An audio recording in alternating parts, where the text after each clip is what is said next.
I want you to take a second and just picture your absolute ideal public park. Okay. You know the exact kind I'm talking about. You've got children running freely, playing safely on the swings. Mm-hmm. Families are gathering under the shade of, those big old oak trees for a weekend picnic. Joggers are running down the pathways. It's feeling completely secure. Right. Yeah. Even as the sun starts to set.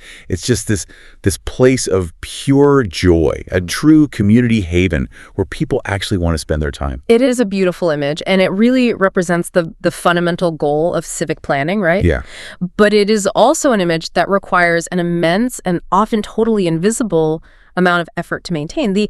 The reality behind the scenes is usually quite different from that peaceful picture. That is the perfect way to frame it. Mm-hmm. Because if we shatter that idyllic image for a moment and look at what city councils actually face every single day, it is a relentless, exhausting operational struggle. Oh, completely. We're talking about chronic illegal rubbish dumping, overflowing garbage bins that quickly turn into hygiene hazards, vandalism, late-night intrusions. Oh, urine. Yes, and safety incidents that are almost always detected way too late. And that delay you just mentioned, that is the core problem we are unpacking today. Mm-hmm. Right now, the vast majority of public parks operate as entirely reactive environments.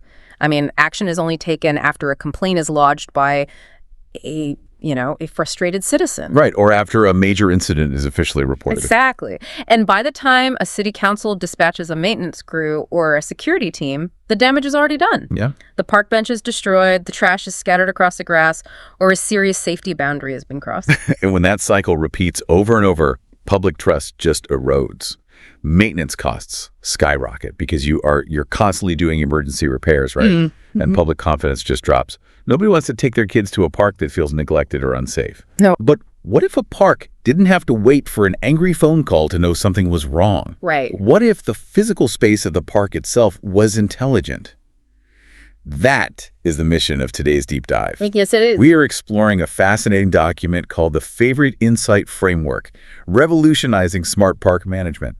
We're going to look at how parks are transforming from reactive blind spaces into intelligent, proactive environments. Okay, let's unpack this. So to really understand this transformation, we have to look at how the source defines the shift toward decision intelligence. Decision intelligence. Right, because even if a park currently has a few cameras installed, which many do. Exactly, many do, but that data is usually completely siloed.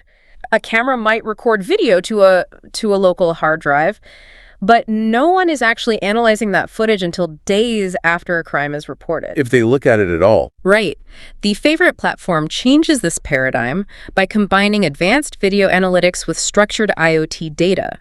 It creates a unified, continuous system where data actively informs daily operational decisions to protect citizens and public assets. Which brings us to the actual framework the document lays out. It breaks this massive operational shift down into 6 structured layers. Layer 0 to layer 5. Exactly. Let's start at that very foundational level. Layer 0, intent and context. There is a quote right at the beginning of this section that stopped me in my tracks. I know the one.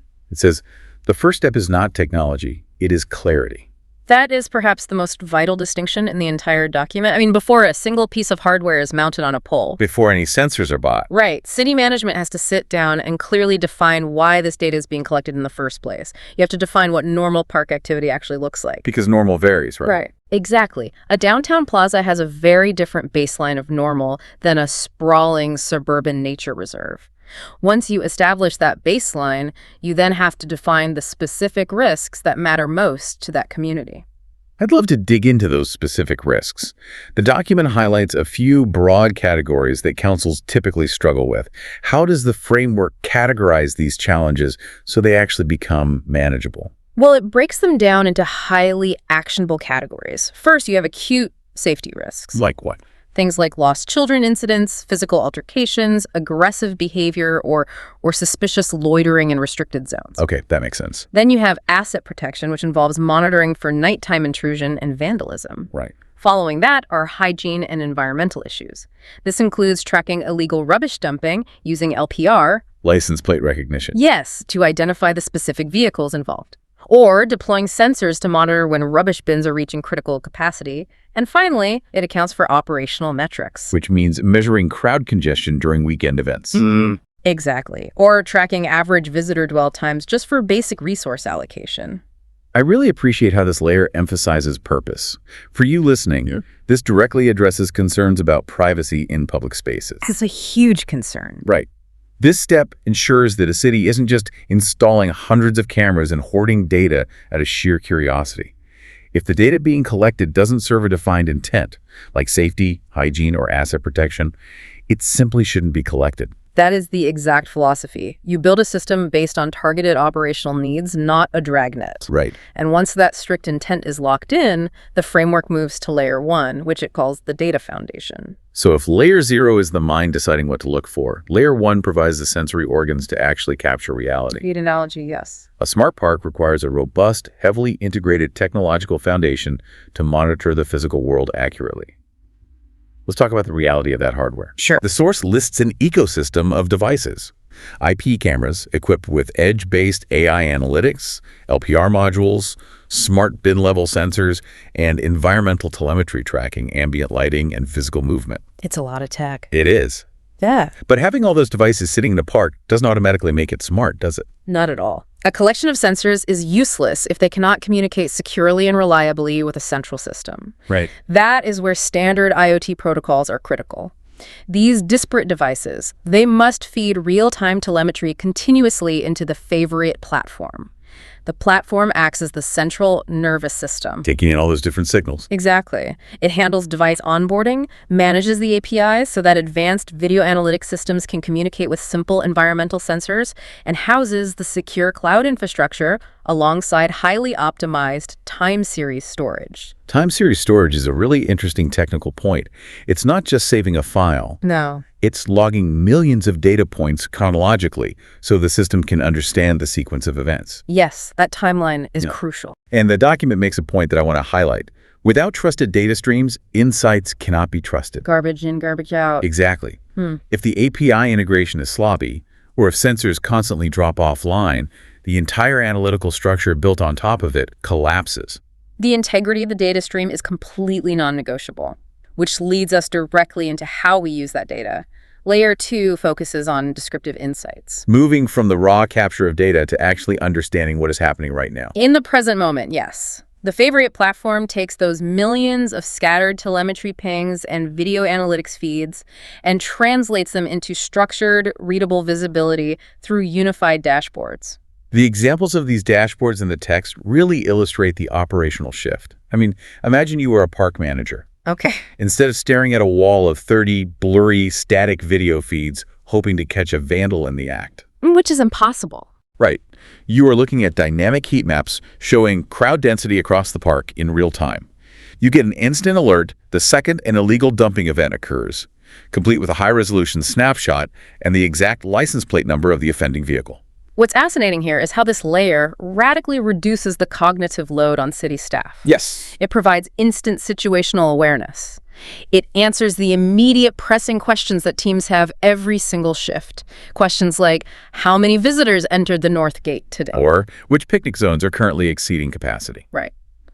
Or, what is the current fill rate of the bins in Sector 4? It provides a complete, structured view of the chaos of the physical world. It logs intrusion attempts, tracks dwell times, and categorizes abnormal behavior. But let me push back on this for a second. Okay. Having a beautifully designed dashboard that tells me a trash bin is currently overflowing is still fundamentally a fast reaction. That's true. I still have to dispatch a crew to deal with the mess. How does the framework get us ahead of the problem? Here's where it gets really interesting. And that is the pivotal transition in the entire framework. Visibility is just the beginning. Layer 3 introduces diagnostic insights. Diagnostic. Yes. This is the layer dedicated to understanding why an event happened. It represents the critical shift from merely treating symptoms to actively identifying root causes. And it achieves this through complex cross-data analysis within the Favoriot platform. Walk us through how that cross-data analysis works in practice. How does the system correlate a full trash can with something broader? It looks for hidden patterns across entirely different data sets. The source outlines several powerful correlations. For instance, the system might analyze a month of data and reveal that overflowing bins in a specific sector correlate strongly with unseasonably warm weekend weather and peak attendance. Oh, wow. Or on the security side, it might correlate recurring night intrusions with telemetry from ambient lighting sensors. So it connects the break-in to the broken light bulb. Precisely, revealing that the intrusions consistently happen at entry points where the lighting has failed or is just inadequate. That correlation piece is huge. You could analyze loitering patterns and realize they are directly tied to blind spots in the park's layout. Exactly. Or investigate a cluster of aggressive behavior incidents and pinpoint that they always occur in one isolated, poorly designed zone. It might even show that extended visitor dwell times near maintenance sheds are exposing a severe security vulnerability that no one even noticed. By uncovering the why, city councils are empowered to make strategic, evidence-based decisions rather than just deploying temporary fixes. That makes total sense. Right. If the cross-data analysis shows that intrusions happen primarily because a specific rear gate is dark, the solution isn't to dramatically increase the budget by hiring a 24-hour security guard. No. The solution is to repair and upgrade the lighting infrastructure at that specific gate. It is a profoundly more efficient, cost-effective way to manage public assets. It completely changes the financial equation for a city. So we've analyzed the present and we've diagnosed the past to find root causes. Now we need to shift the timeline entirely to the future. Layer 4 moves us into predictive insights. We are talking about anticipating what's going to happen before it actually occurs. Because the Favoriot platform has been securely storing all of this rich historical information in its time series databases, it can deploy predictive models. It's learned the baseline. Exactly. The system effectively learns the unique rhythms, seasonal shifts, and daily heartbeat of the park. And that means the park can forecast its own operational needs. Yes. The text explains that it can predict peak visitor hours based on historical trends and current weather data. It can estimate expected crowd density for an upcoming holiday weekend. It can even calculate a bin overflow risk hours before the garbage actually hits the rim of the can. The predictive capabilities extend deeply into security and maintenance as well. The insights can identify high-risk timeframes for vandalism based on historical incident logs combined with environmental factors. It can detect subtle, abnormal behavioral trends that indicate a crowd is becoming unruly, sending a warning before a major physical altercation erupts. Think about the operational reality of this for a moment. Instead of a frustrated local resident calling the city to complain about a massive wasp-infested trash pile on a Sunday afternoon. Right, which happens all the time. All the time. Early warning alerts are configured using the Favorite rule engine. The park management team receives an automated notification on Saturday morning that says, based on current telemetry, historical weekend trends, and tomorrow's weather forecast, the bins in Sector C will exceed total capacity by 2 p.m. tomorrow. That single alert transforms the entire operational model. Staffing levels, patrol schedules, and preventative maintenance planning all become completely proactive. You aren't scrambling anymore. No. You are no longer managing a crisis and scrambling for resources. You are calmly preventing the crisis from ever materializing. It's the equivalent of having a highly accurate weather forecast, but specifically tailored for civic operations. Great way to put it. However, knowing a storm is coming doesn't do you any good if you don't actually board up the windows. True. Insight has to lead to action, which brings us to the final stage of the framework. Layer 5, prescriptive insights. Insight without execution is just trivia. Exactly. Layer 5 is where the Favoriot platform operationalizes all of this deep intelligence. It establishes automated workflows to ensure the right information reaches the right personnel instantly. Removing the administrative bottleneck. Completely. We are talking about highly specific, automated dispatches. An alert is sent directly to the local enforcement teams the exact moment an illegal dumping event is verified, complete with the video evidence and LPR data they need to issue a citation. Instantly. Real-time notifications are routed straight to the mobile devices of the waste management crews when bins hit an 80% fill threshold. Escalation workflows for severe security incidents bypass the standard queue and route directly to law enforcement dispatch. If we connect this to the bigger picture, this prescriptive layer represents a crucial philosophical stance detailed in the source. What's that? The system is incredibly sophisticated. It provides heavily data-driven recommendations, such as suggesting a structural lighting upgrade in a specific corner to deter crime, or advising a change in patrol routes based on predicted traffic flow. Right. But, and this is essential, Human operators remain in complete control of the final decisions. I am so glad the text makes that distinction.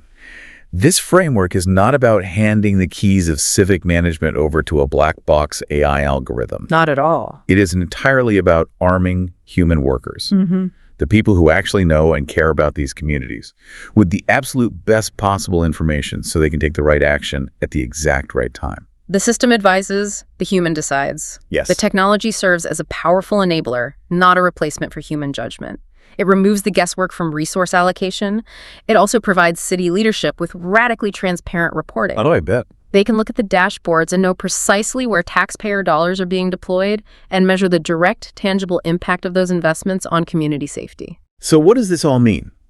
When we zoom all the way out from the sensors and the API integrations and the predictive models, why should we care deeply about this Favoriot insight framework? It's the big question.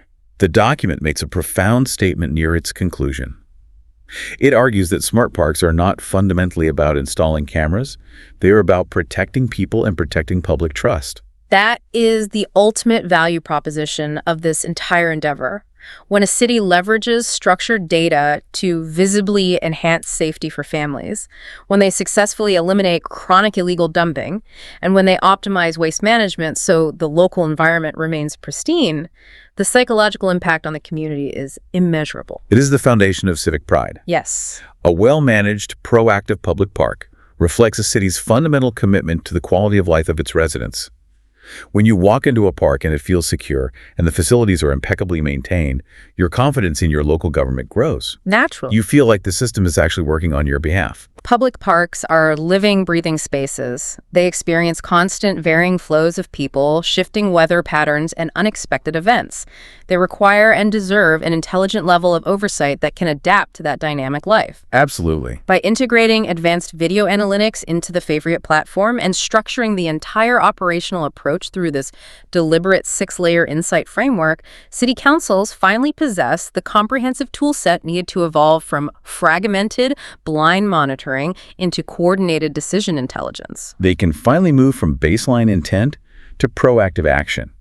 It turns these historically chaotic, unpredictable public spaces into measurable, manageable, and continuously improving environments. Beautifully said. And if this deep dive has sparked your interest, especially if you are involved in city planning, local government, or community management, the source material explicitly encourages cities to contact Favoriot to begin this process. It is the necessary first step to transition from hoarding raw, scattered data to executing trusted, actionable decisions. This raises an important question, though. We've just spent this time exploring how a rigorous 6-layer framework can completely revolutionize a public park, taking it from a reactive, chaotic space to a highly proactive, continuously improving environment. Right. I want you to consider how this exact same insight framework might be applied elsewhere. Oh, interesting. If we can successfully move from descriptive observation to predictive modeling in a sprawling civic park, how might this operational logic apply to the chaotic, reactive parts of our own personal lives? Or the complex workflows of our own businesses? Wow. What happens to society when the overarching architecture of our entire physical world becomes proactive instead of reactive? That is a brilliant and slightly staggering thought to leave off on. Imagine navigating a world both personal and public that anticipates your needs and resolves friction before you even have to ask. It changes everything. It's a completely new way of looking at the physical spaces we inhabit every day. Thank you so much for joining us on this deep dive into the Favoriot Insight Framework. Keep questioning the systems in the world around you. Keep looking for those hidden correlations and patterns. And, as always, stay insanely curious.